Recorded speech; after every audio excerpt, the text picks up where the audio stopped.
Ora, viva! Tudo bem, António Sarzedelo? Vamos começar hoje mais uma das nossas conversas. Hoje temos um tema que é complexo, no caso, é lamentavelmente complexo, porque vivemos num ambiente de crise e que não é crise económica somente, é uma crise sanitária global, é uma crise económica decorrente da crise sanitária global, no caso, e em consequência dessa crise económica e dessa crise sanitária, é também uma crise social.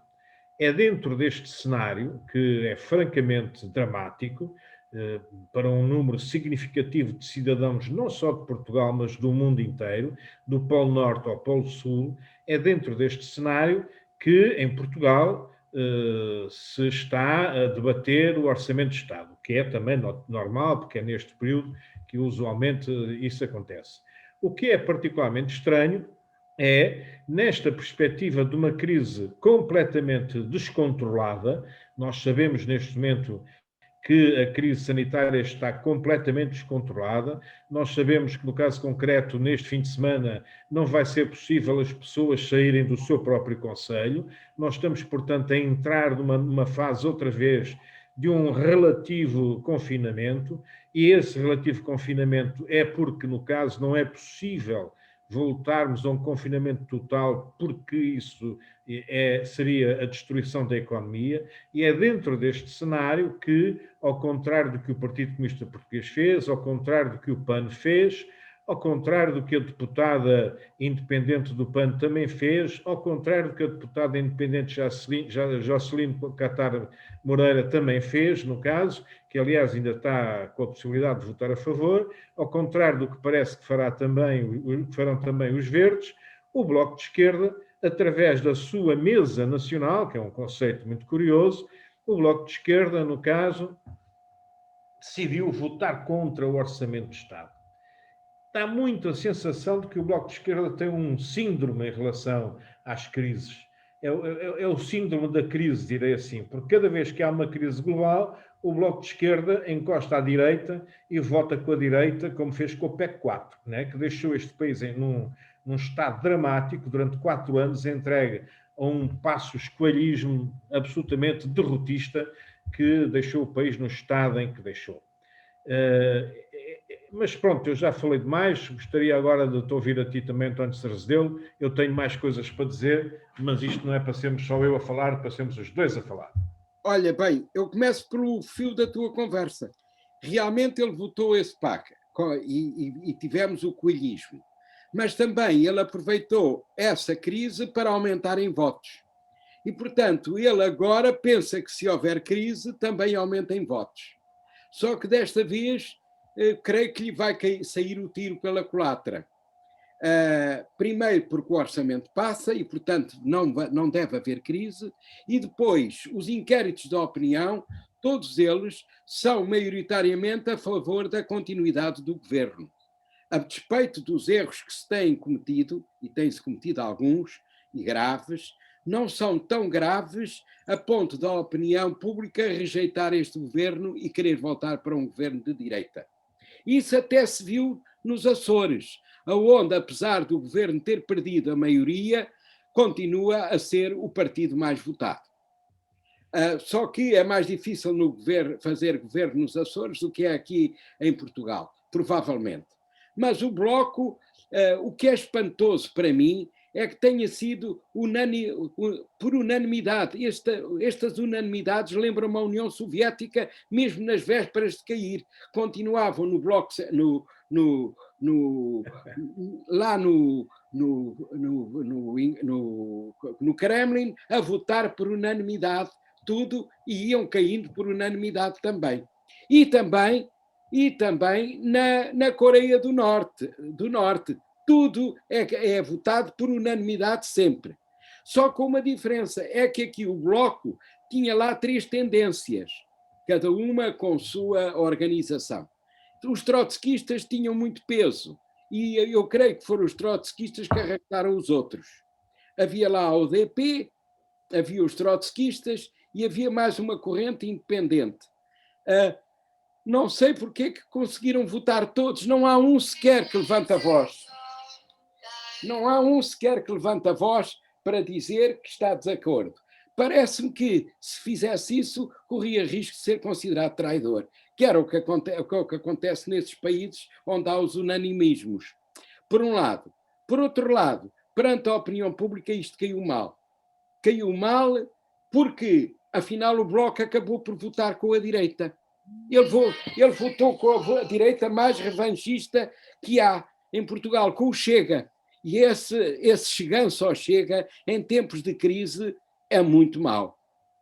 É francamente mau, podes que eu também concordo contigo, é francamente triste e é, na verdade, um pouco aquilo o que eu vou citar de propósito, o meu amigo Miguel Portas nunca faria.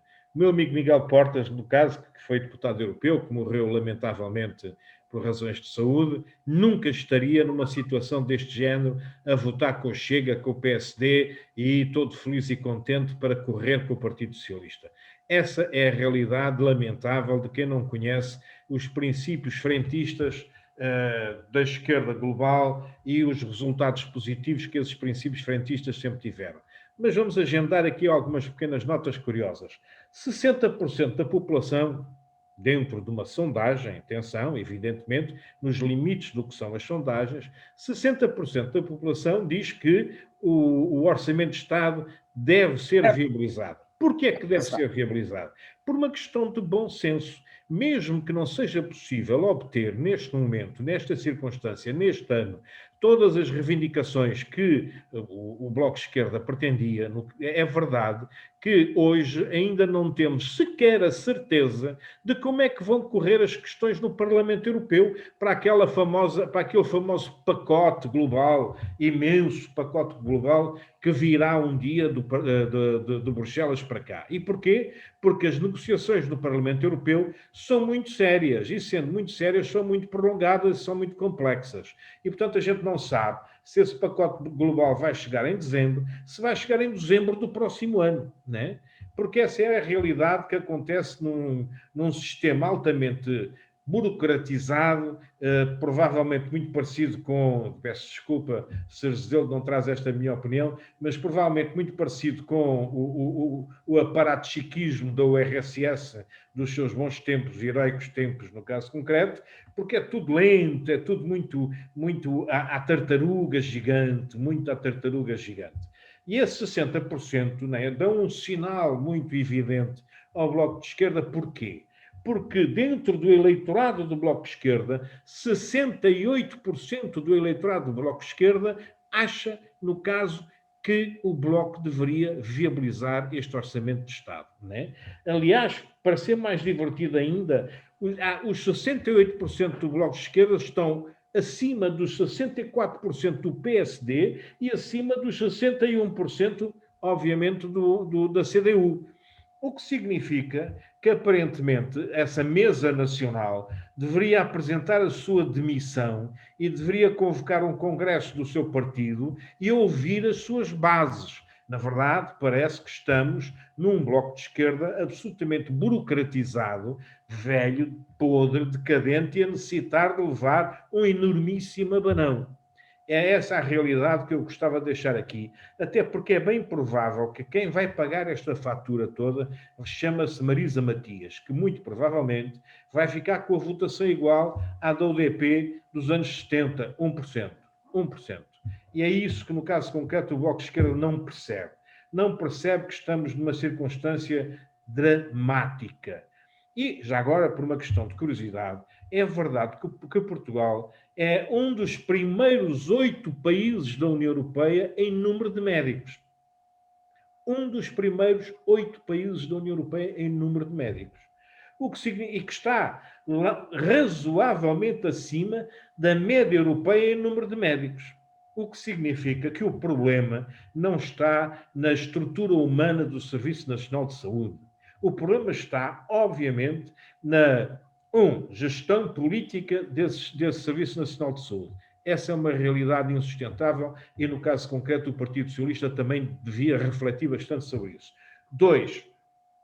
A verdade também é que o Serviço Nacional de Saúde é alvo permanente e sistemático de ataques evidentes tão evidentes que chegam a ser escandalosos da direita, do PSD, do CDS, etc. Basta E, ver. obviamente, dos interesses hospitalares, dos grupos hospitalares privados, que, como se sabe, fazem tudo o que é possível para que, no caso, o Serviço Nacional de Saúde não funcione. Já agora, no caso, também convém dizer que já houve 2 ou 3 concursos públicos em Lisboa e no Porto que ficaram a zero de candidatos de médicos. Porquê? Porque, no caso concreto, as pessoas têm o seu anseio remuneratório significativo. E porquê é que tem o anseio remuneratório significativo? Porque a Opus Dei, a direita e a extrema-direita e a casta dos médicos sempre fez os possíveis e os impossíveis para que houvesse um número muito pouco significativo de médicos no mercado. Não só em Portugal, diga-se passagem, no resto da União Europeia também, no caso, tirando o Reino Unido, que é um país onde isto não acontece porque a circunstância lá é diversa. E esta é a realidade que leva a que, quando a Universidade Católica teve, obviamente pelas razões que a gente sabe, no caso que vem da Concordata, etc., teve direito a ter uma licenciatura de Medicina, todas as universidades deste país com concurso de medicina vieram protestar imenso, porque não vai haver licenciados, não vai haver emprego para os licenciados. Absolutamente ridículo. O Serviço Nacional de Saúde, evidentemente que tem a necessidade de financiamentos, não tenho dúvidas nenhumas. Obviamente que tem necessidade de mais recursos humanos, também não tenho dúvidas nenhumas, mas não ao nível do exagero que o Bloco de Esquerda pretende defender. Nunca, no caso concreto, o Bloco de Esquerda com Miguel Portas faria esta asneira tenebrosa. E mais, no caso, é evidente que o Partido Socialista comete erros graves, não só do ponto de vista do Orçamento de Estado, como, por exemplo, eu saí do Partido Socialista por causa disso há 2 anos, como, por exemplo, comete erros graves em relação à negociação coletiva de trabalho e aos bloqueamentos que tem feito para a negociação coletiva de trabalho. Mas não misturemos, porque isso, no caso, em plena crise, é gravíssimo. Não misturemos realidades que não podem ser misturadas. Obviamente que o Partido Socialista tem que emendar a mão, obviamente que esta tendência fanática dentro do Partido Socialista, lamento imenso estar a dizer isto, António Starzeu, esta tendência fanática do Carlos César, do secretário-geral adjunto do Partido Socialista, secretária-geral do Partido Socialista anti-esquerda, está a dar direito a este desastre. E este desastre tem um nome por detrás. Não é o Bloco de Esquerda, coitadinho. O verdadeiro nome por detrás deste desastre chama-se Marcelo Rebelo de Sousa. O Presidente da República não tem nada que meter o nariz do ponto de vista da Constituição da República nos debates do Orçamento de Estado. E o que ele andou a fazer durante este tempo todo foi criar as condições para que o Orçamento de Estado, na realidade, fosse bloqueado. E só não conseguiu, dado o bom senso do Partido Comunista, do PAN e das deputadas independentes. Desculpa lá, agora é a tua vez, António Srazedeu. Bom, tu tiveste um discurso tão grande que é difícil pegares nas pontas. Mas, na verdade... Desculpa. Não, mas foi útil porque deste muitas indicações e muitas coisas muito certas que tu disseste acerca do comportamento do Bloco. Mas eu penso que o comportamento do Bloco não foi numa leitura a longo prazo, foi numa leitura do curto prazo, do amanhã, e não pensou no depois. Não pensou, apesar de todos os defeitos que a Marisa pôs ao Serviço Nacional de Saúde, a verdade é que ele funciona e tem funcionado até agora. Ainda não entrou em ruptura e noutros países já entrou em ruptura e sabemos que estamos a 70% ainda da ocupação geral. E se isto, espero enganar-me, mas se isto crescer, não é culpa, se crescer esta percentagem, não é culpa do Serviço Nacional de Saúde, é culpa das pessoas que não têm a responsabilidade que deviam de ter para evitar que a doença se propague. Uns recusam-se a usar a máscara porque dizem que lhes falta o ar. Outros recusam-se à distanciação porque têm necessidade de estar quase ao colo do vizinho. Outros recusam-se a cumprir o que a Direção-Geral de Saúde diz, como ela está ligada ao Partido Socialista, tudo quanto diz é criminoso e é mau. Outros nem querem as vacinas. aumentam as vacinas, aumentam a dose contra as vacinas. E com esta gente toda é preciso um governo forte que possa fazer, imprimir e levar até ao cabo os seus ditames. Senão, temos dois países dentro do mesmo. Sem dúvida nenhuma. E já agora, por uma questão que eu penso ser essencial, até porque no caso fizemos notícia disso na sexta-feira passada, uma manifestação de um sindicato muito importante da CGTP, o Sindicato dos Trabalhadores dos Escritórios de Comércio e Serviços da CGTP, à frente do Pingo Doce, ali nos Olivais Sul. Porquê? Porque tinha havido uma dirigente sindical do Sindicato dos Escritórios de Comércio e Serviços, no caso, que tinha sido despedida pelo Pingo Doce porque tinha feito declarações públicas denunciando o estado catastrófico em que se vive no Pingo Doce, em que os trabalhadores vivem no Pingo Doce, em relação ao Covid. Essa é que é uma das questões que eu acho espantoso. É que nem o PS, nem o PC, nem o Bloco de Esquerda, nem o PAN são capazes de levantar uma questão central. As pessoas trabalham 8 horas por dia no mesmo local de trabalho, com pessoas que não são da sua família, com pessoas que não têm a mesma convivência, diga-se de passagem. O que quer dizer que as empresas são situações de alto risco do ponto de vista do Covid. O que significa que, para muitos empresários, gostem eles ou não, há condições que têm que ser impostas. O governo impôs uma delas, e muito interessante, que foi obrigar a liberalizar as horas de entrada e de saída das organizações. Liberalizou pouco, porque em vez de ser 1 hora, devia ter avançado para as 2 ou 3 horas. E não liberalizou o resto, porque na Alemanha se faz isso, porque na Inglaterra também se faz o mesmo. Reduzir o período normal semanal de trabalho. Não é possível as pessoas terem uma circunstância de controle do Covid pensando que nas empresas está tudo na mesma. É muito falso. É completamente falso. E é sobre esses temas que o Bloco de Esquerda e que, inclusive, o PC, diga-se passagem, e o PS, se deveriam refletir. E depois, como é óbvio, esta juventude, entre aspas, porque a maior parte deles que eu vi no Rossio não era juventude, esta juventude, entre aspas, que vai, no caso, para os espetáculos da Fórmula 1 e que vai também, para ser sincero, ali assim para os lados de Fátima, de uma forma completamente descoordenada, desorganizada, como se viu nas televisões. E, na verdade, são esses que dão origem aos surtos de Covid. E é nessa realidade que as esquerdas têm que refletir muito atentamente e serem absolutamente rígidas. Não é possível que as comissões de higiene, segurança e saúde no trabalho não existam nas médias e grandes empresas deste país ao fim de não sei quantos anos. Não é possível. E não é possível pensar que tem que haver um médico em cada empresa. Não! Para isso é que existem as comissões de higiene, saúde e segurança no trabalho. Por isso é que o governo devia obrigar as comissões de higiene, saúde e segurança no trabalho a funcionar dentro das empresas, gostem ou não gostem os empresários dessa realidade. Porque só assim a gente vai conseguir controlar o Covid. É verdade que nos outros países, porque também andaram todos a brincar, o Covid está num processo de expansão brutal. E não é por acaso que é o norte deste país que voltou a explodir. Porquê? Porque o circuito empresarial e organizacional e de consumo de produtos e de bens e serviços entre o norte de Portugal, a Galiza e as Espanhas é permanente. E daí também o crescimento do Covid naquela zona, o que significa que deveria ter havido já um encerramento de fronteiras. Lamento imenso, mas essa é uma realidade obrigatória. Eu estou a pôr em causa a liberdade. Estou a pôr em causa, não. Estou a defender a minha liberdade. Porque a liberdade é assim, a minha liberdade termina onde começa a liberdade do outro. Mas a liberdade do outro também termina onde começa a minha. Ora bem, eu, em resposta, dir-te-ia, o controle da pandemia depende dos nossos comportamentos. Absolutamente. Da responsabilidade de cada um. Sem dúvida. Quando eu sou responsável perante mim, eu estou também a cuidar dos outros e de todos. E as pessoas não pensam assim, só pensam em si, viradas para dentro de si. Com respeito às empresas, para além de haver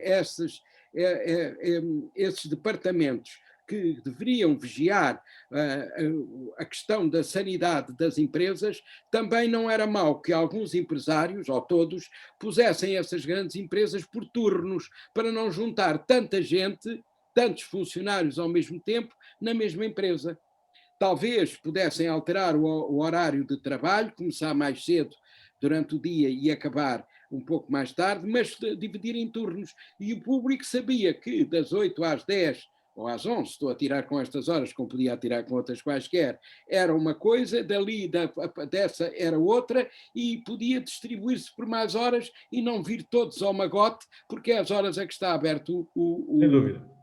como é que se chama? O supermercado, ou o centro comercial, etc. Claro que eles têm de funcionar, mas têm de funcionar em segurança, não é do dinheiro, em segurança é das pessoas.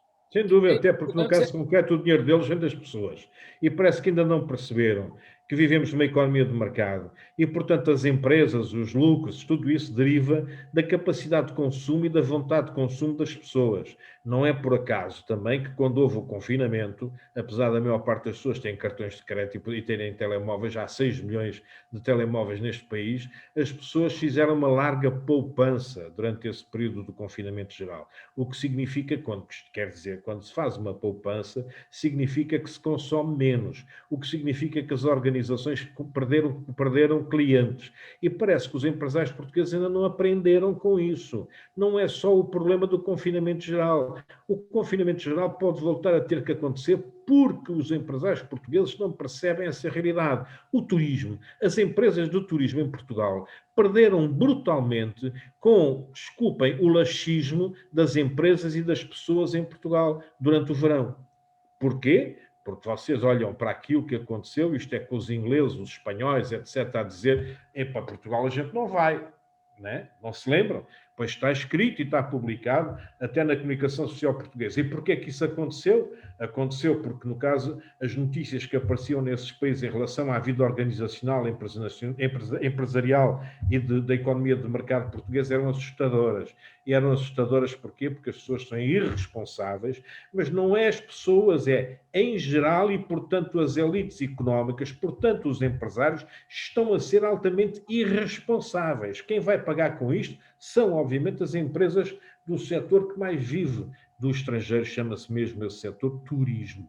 E o turismo está a pagar essa fatura porque não é capaz, não tem coragem de dizer aos seus parceiros: tenham juízo, portem-se bem. E é bom que se comece a dizer: vocês têm que ter juízo, vocês têm que se portar bem. Porque, desculpe lá, Catarina Martins, peço imensa desculpa, mas os meus 69 anos também me dão direito a dizer algumas coisas. Minha querida Catarina Martins, o problema não está no Orçamento de Estado. O Orçamento de Estado é uma gota d'água dentro da realidade económica, social e política portuguesa. O problema está nesta circunstância. Nós vivemos uma crise sanitária e, por consequência da crise sanitária, temos uma crise económica que vai continuar a crescer. E, por consequência da crise económica, temos uma crise social que vai continuar a crescer. Minha querida jovem, peço imensa desculpa, mas aprendo um bocado a perceber que, no caso, vivemos num país pobre, sabe? Pobre. Este país é um país pobre. Por muito popó que ande por aí, por muita motinha que ande por aí, por muitas Fórmulas 1 que andam por aí, este país é um país pobre e tem que aprender a ser pobre, disciplinadamente e democraticamente pobre. Para sair da pobreza. Precisamente, é verdade. Para sair da pobreza. Mas deixa-me dizer-te que dentro deste retrato todo que nós traçamos, há um país que agora se está a salvar. É a Coreia do Sul. A Coreia do Sul teve agora um excedente orçamental e está capaz de, como a China, talvez por causa da proximidade, de ter um novo orçamento de Estado muito melhor do que os outros países todos que estão em crise. Mas a Coreia do Sul atacou desde o princípio com muita força e muita diretriz e com muita verticalidade a questão. E também os sul-coreanos são muito mais disciplinados e têm muito mais o sentido de grupo do que o sentido individual.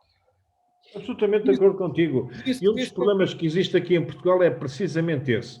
Infelizmente, e por razões históricas que um dia a gente até poderá conversar, que tem muito a ver com o fim do Império, tem muito a ver com a forma como o 25 de Abril decorreu em consequência do fim desse Império. Por tudo isso, de facto, o conceito comunitário está muito perdido neste país. Não é por acaso que as pessoas em Portugal são muito menos associativas do que eram, no caso concreto, antes de 25 de Abril. Não é por acaso que, no caso concreto, havia muito mais gente da mais variada razão etária a intervir na vida política e social do que hoje. Não é por acaso. É que, no caso concreto, na altura havia um sentido comunitário que nos levava a revoltarmos-nos contra um regime decadente, podre e totalitário.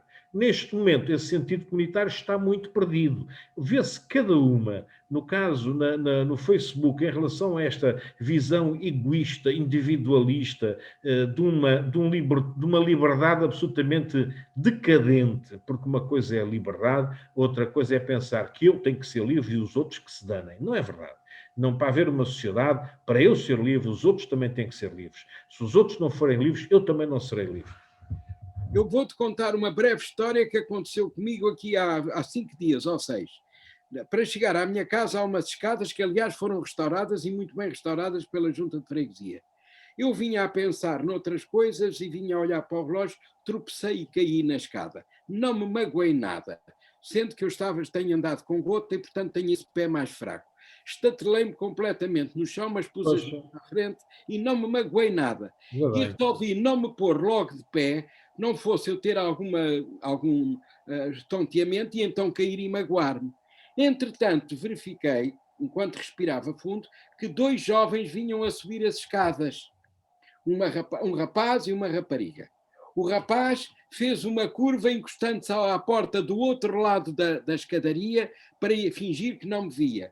A menina passou por mim, mesmo a 2 metros de distância, nem sequer teve a amabilidade de perguntar: o senhor precisa de alguma coisa?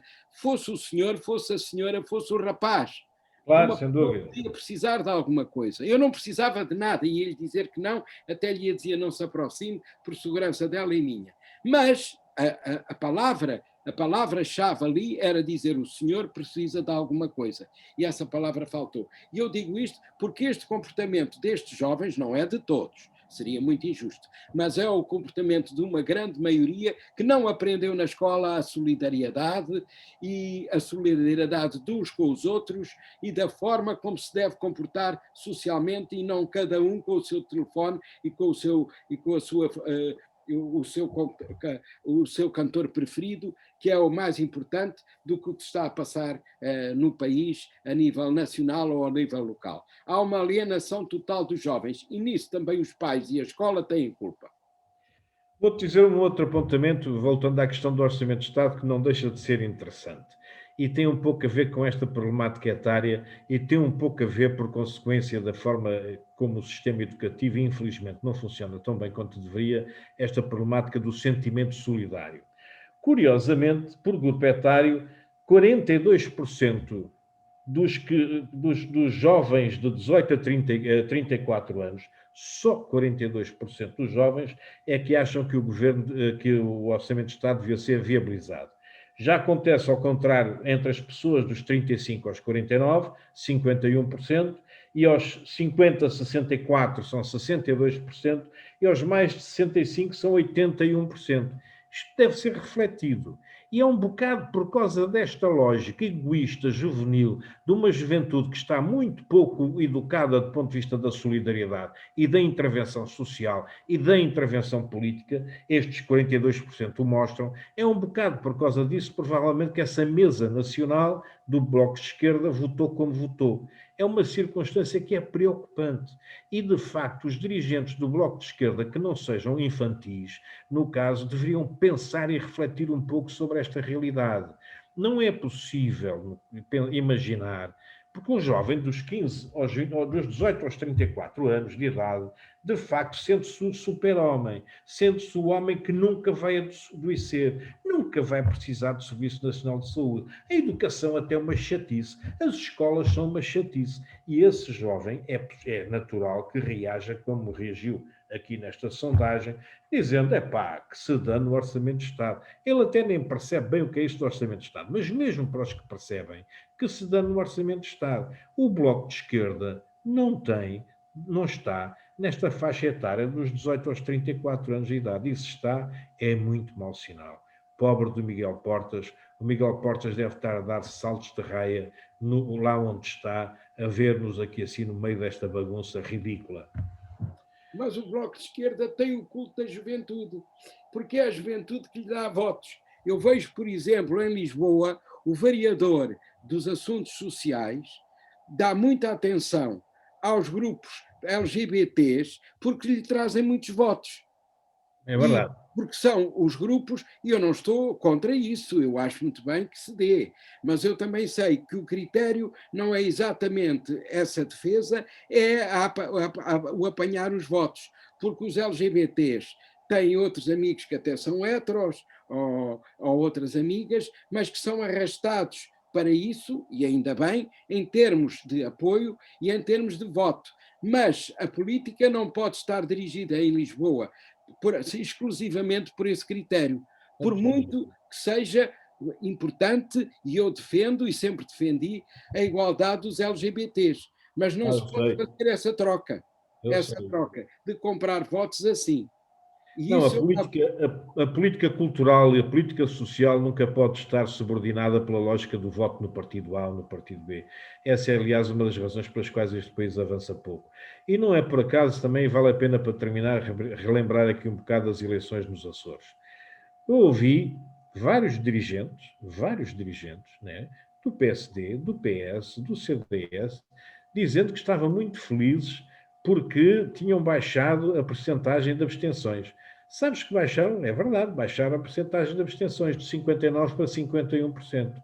Mais de metade da população não votou. A culpa é da pandemia. Não é, porque se fosse da pandemia, obviamente que a percentagem de abstenções era maior. Não, as pessoas não votam porque as pessoas estão muito descrentes em relação a todos os partidos. E é bom que os partidos, de uma vez por todas, comecem a refletir sobre essa matéria. No caso, convém que, agora recordar, está aqui o Heitor a dar uma nota, o Costa diz que o Serviço Nacional de Saúde vai ter quase tanto investimento em 2021 como a bazuca europeia. Bem, eu espero que sim, só espero que não aconteça ao Serviço Nacional de Saúde do Costa o mesmo que vai acontecer à bazuca europeia, que a gente não sabe quando é que chega. Mas, António Costa, se isso acontecer, fico muito contente, ainda bem que tu consegues, apesar de tudo, dar uma imagem diferente ao Partido Socialista, apesar dos teus camaradas aí da direção serem muito fraquinhos. Mas eu queria deixar uma última nota em relação a esta questão. É fundamental, é essencial que as pessoas percebam que os dirigentes estão a cumprir as regras que estão a fazer. Eu deixava aqui um apelo, sincero, à direção do Partido Socialista e à direção do Bloco de Esquerda, que se sentem de novo à mesa para voltar a refletir sobre esta questão. E que, no caso concreto, se não conseguem sentar-se à mesa, que encontrem aquilo que na negociação coletiva de trabalho, a CGTP pode ensinar-vos isso, encontrem o que se chama os mediadores. E os mediadores que decidam. O mediador do Bloco e o mediador do Partido Socialista, de uma vez por todas. Deixemos de birras, de fitas, de infantilidades. O país não pode estar suspenso a estas confusões. E isto não é temer a democracia, bem pelo contrário, é reforçar a democracia. Defendê-la, que é o que ela precisa neste momento. É defender mesmo, tens toda a razão. Bem, eu acho que já estamos aqui há muito tempo a falar. Obrigado, António Sarzedelo, por toda esta nossa conversata, e vamos continuar para a semana com mais temas, e vamos continuar à espera que o António Costa e a Catarina Martins, de uma vez por todas, se sentem à mesa para trabalhar como deve ser, como gente adulta. António Costa tem sido adulto, a Catarina ainda não. Está em representação teatral. Adeus. Okay.